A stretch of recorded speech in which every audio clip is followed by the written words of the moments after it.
A Christmas Carol, Stave 5. The end of it. Yes, and the bedpost was his own, the bed was his own, the room was his own. Best and happiest of all, the time before him was his own, to make amends in. I will live in the past, the present, and the future, Scrooge repeated as he scrambled out of bed. The spirits of all three shall strive within me.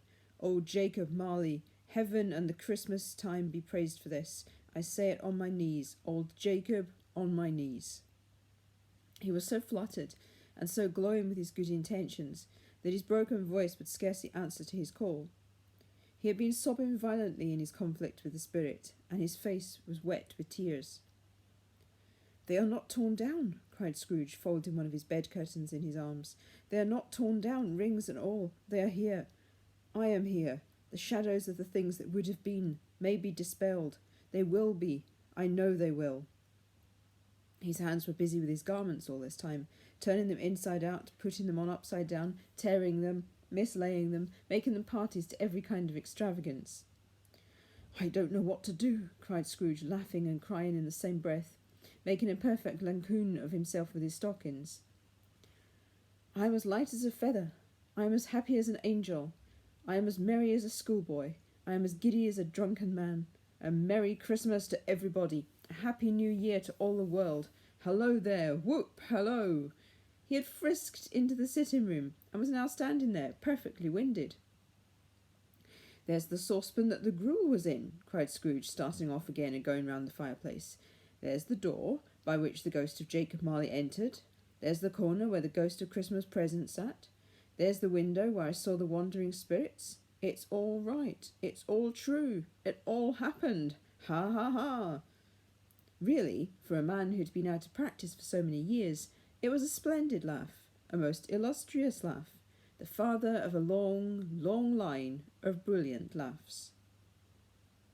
"I don't know what day of the month it is," said Scrooge. "I don't know how long I've been among the spirits. I don't know anything. I'm quite a baby. Never mind. I don't care. I'd rather be a baby. Hello, whoop, hello there." He was checked in his transport by the churches ringing out the lustiest peals he had ever heard. Clash, clang, hammer, ding, dong, bell. Bell, dong, ding, hammer, clang, clash. Oh, glorious, glorious. Running to the window, he opened it and put out his head. No fog, no mist, clear, bright, jovial, stirring, cold, cold, piping for the blood to dance to, golden sunlight, heavenly sky, sweet, fresh air, merry bells. Oh, glorious, glorious. "What's today?" cried Scrooge, looking downward to a boy in Sunday clothes, who perhaps had loitered in to look about him. "Eh?" returned the boy, with all his might of wonder.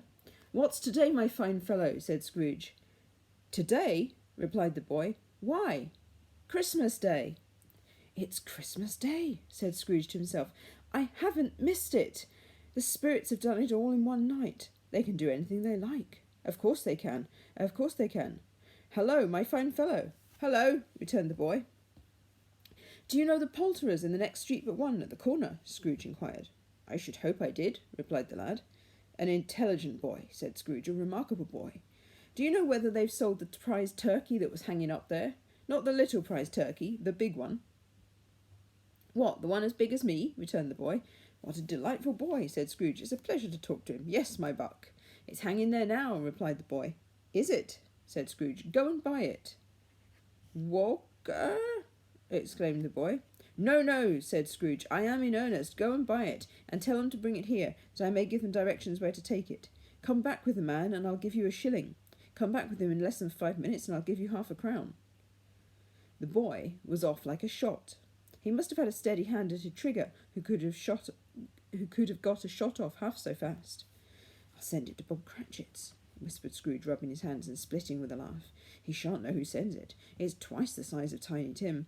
Joe Miller never made such a joke as sending it. Bob's will be." The hand in which he wrote the address was not a steady one, but write it he did somehow, and went downstairs to open the street door, ready for the coming of the poulterer's man. As he stood there, awaiting his arrival, the knocker caught his eye.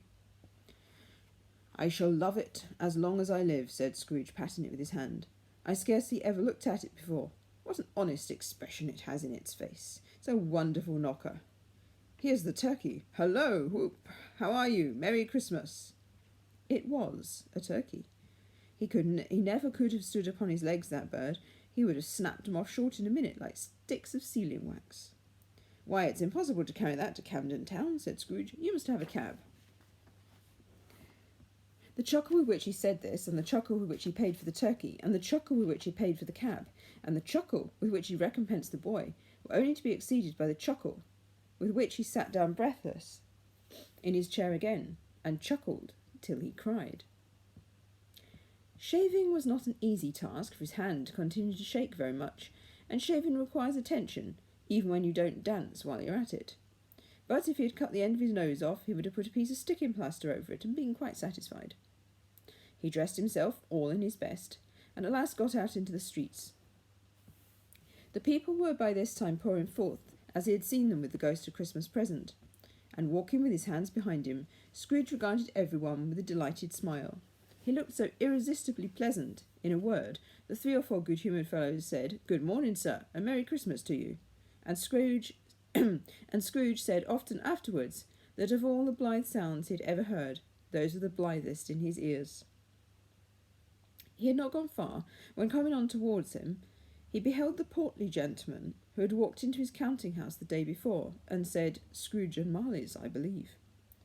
It sent a pang across his heart to think how this old gentleman would look upon him when they met.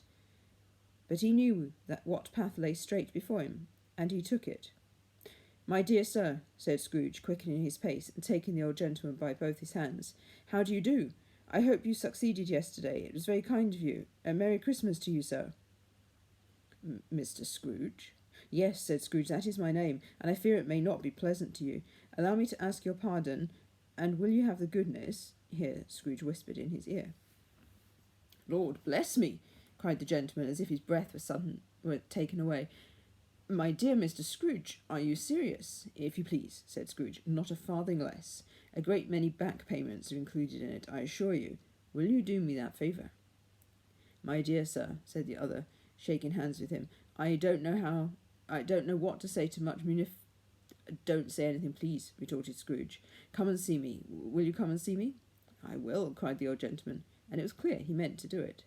"Thank ye," said Scrooge. "I'm much obliged to you. I thank you 50 times. Bless you."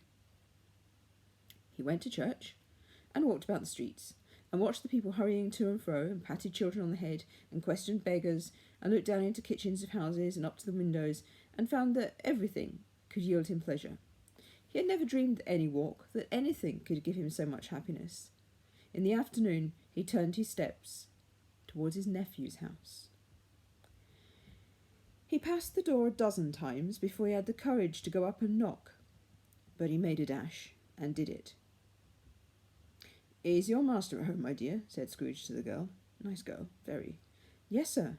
"Where is he, my love?" said Scrooge. "He is in the dining room, sir, along with the mistress. I'll show you upstairs, if you please." "Thank ye. He knows me," said Scrooge, with his hand already on the dining room lock. "I'll go in here, my dear." He turned it gently, and sidled his face in, around the door. They were looking at the table, which was spread out in great array, for these young housekeepers were always nervous on such points, and like to see that everything is right. "Fred," said Scrooge. Dear heart alive, how his niece by marriage started. Scrooge had forgotten for the moment about her sitting in the corner with the footstool, or he wouldn't have done it on any account. "Why, bless my soul," cried Fred, "who's that?" "It's I, your Uncle Scrooge. I have come to dinner. Will you let me in, Fred?" Let him in? It is a mercy he didn't shake his arm off. He was at home in 5 minutes. Nothing could be heartier. His niece looked just the same. So did Topper when he came. So did the plump sister when she came. So did everyone when they came. Wonderful party, wonderful games, wonderful unanimity, wonderful happiness. But he was early at the office next morning. Oh, he was early there. If he could only be there first and catch Bob Cratchit come in late. That was the thing he'd set his heart upon. And he did it. Yes, he did it. The clock struck 9. No Bob. 1:15. No Bob. He was full 18 minutes and a half behind his time. Scrooge sat with his door wide open, that he might see him come into the tank. His hat was off before he opened the door. His comforter, too. He was on his stool in a jiffy, driving away with his pen, as if he were trying to overtake 9 o'clock. "Hello," growled Scrooge in his accustomed voice, as near as he could feign it.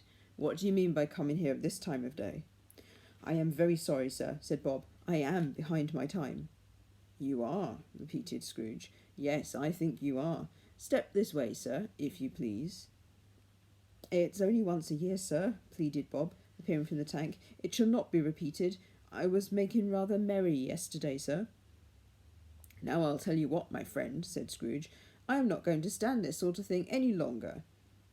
And therefore," he continued, leaping up from his stool and giving Bob such a dig in the waistcoat that he staggered back into the tank again, "and therefore I am about to raise your salary."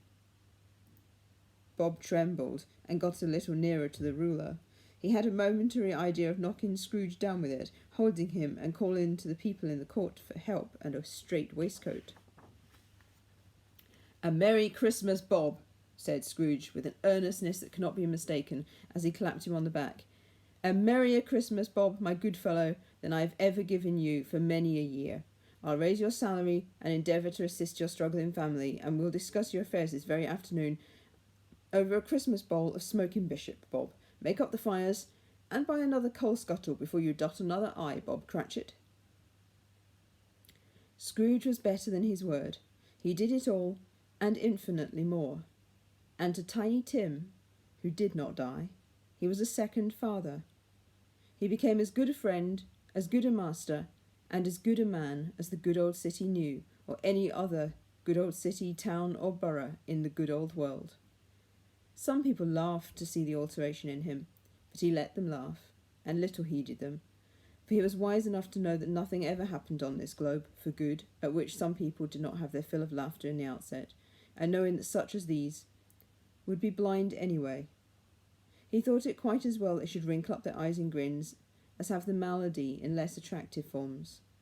His own heart laughed, and that was quite enough for him. He had no further intercourse with spirits, but lived upon the total abstinence principle ever afterwards, and it was always said of him that he knew how to keep Christmas well, if any man alive possessed the knowledge. May that be truly said of us, and all of us. And so, as Tiny Tim observed, God bless us, every one. The end. I hope you've all enjoyed listening to the reading of A Christmas Carol as much as I've enjoyed reading it. And now to those of you who do celebrate Christmas, have a very Merry Christmas. To those of you who don't, have a very happy holiday. Enjoy the Christmas period time. And all of you, I hope, will have a very happy new year. As Tiny Tim said, God bless us, everyone. Good night.